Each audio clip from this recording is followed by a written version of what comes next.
everybody, it's Jonathan. Welcome to another edition of whatever we're calling this still. And I want to apologize because in some of the past audios I've done, the audio, the underlying music, I get it, was a little bit loud while I was talking, so I've changed that. So I'm hoping you're liking the new format. If you're liking the new format, do me a favor, leave me a comment or send me an email. But I would sure appreciate if you share this and like it and subscribe and all that good stuff. So that's all right. And I apologize. It's one of my favorite little music clips. It's like gets me kind of pumped up and excited. So I hope you're enjoying it as well. All right. If you're binge listening to me, I know they get a little heavy, but it's all good. So listen, today I wanted to talk about creating an athlete mastermind. So the idea of a mastermind was popularized by a book called Think and Grow Rich by a guy named Napoleon Hill. If you're a young athlete listening to me and you've never read that book, talk to your parents. If your parents are entrepreneurial, they probably have the book somewhere, but I suggest you read it. It's written in old language, so it takes a little bit to get through it a little bit. It's a little bit of a dry read, but the principles in that book are timeless, and a lot of people really love it. The concept in the book about masterminding, though, is really important. And so a lot of athletes think that the idea of masterminding is just this idea of being around with your teammates. But the concept of a mastermind is to get a group of people together that have the idea is that having more than one brain on an idea gives you an exponential ability to solve a problem, right? So while you may be home and you might be, messaging your teammates, your mastermind isn't always your teammates. Your mastermind can be working with someone like me. Your mastermind can be another coach. It could be, it doesn't even have to be an athlete, to be honest.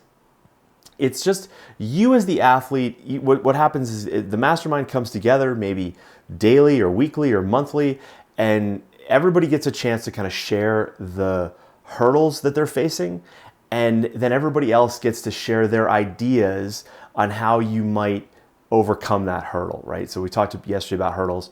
The critical piece to a mastermind, though, is that you have permission to share your deepest, darkest fears and concerns without judgment.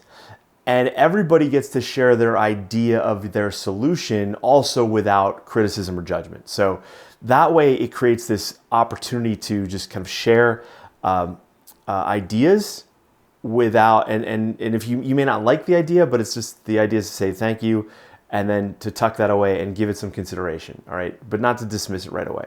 So you may have a teammate or a couple teammates where you can talk openly, but I find sometimes that's rare.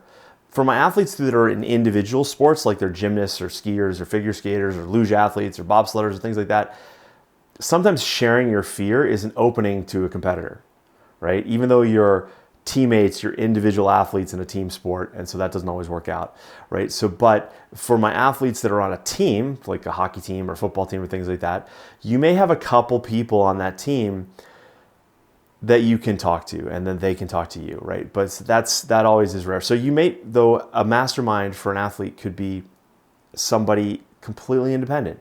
It could be a grandparent.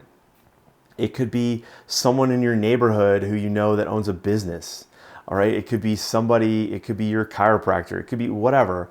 But the idea is just creating a group of people, preferably three, and more is great, but preferably three or more that you can have this kind of multiplied mind basically between all of you, and that can really be helpful. So give some thought today. If there's things that are bugging you, if there are things that are bothering you, if there's things that you're struggling with, that's usually why people hire me. But maybe you've got someone local that you can just kind of talk to and share your thoughts and fears with, and they can give you some valid feedback, some valid input, okay? Because it makes no sense as an athlete to harbor those negative thoughts internally for too long, okay? It just doesn't work, right? If you're festering on something, it's not a healthy place to be, right? One of my athletes this year, who is in my Blueprint program, we we had to dig a little bit. We had to get them to dig on some things. I actually referred this athlete to a psychologist, like a local psychiatrist, because they were dealing with some heavy stuff that's kind of beyond my scope. But the idea was I was a sounding board for them enough to at least uncover kind of what was going on, and so that we could get, and that's what a mastermind is all about, right? Is uncovering that and then being able to help take action on it. Because if you're not taking action on something and it's just festering, it's not a healthy place to be. All right, so don't let that be you. Okay, so give some thought today about starting your athlete mastermind. Who could you talk to? If you want to hire me, if you want to be part of my program, I would love to have you. But again, it could be someone local. All right. But find that safe space where you can talk things through. So I hope you enjoyed today's episode. If you did, do me a favor, hit the like button, leave me a comment depending on where you are. Make sure you're subscribed so you never miss the episode.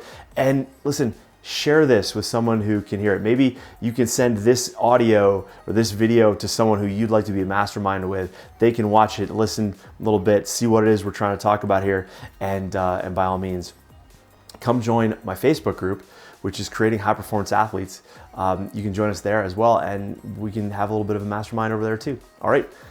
Thanks for watching. Thanks for listening. See you tomorrow. Cheers.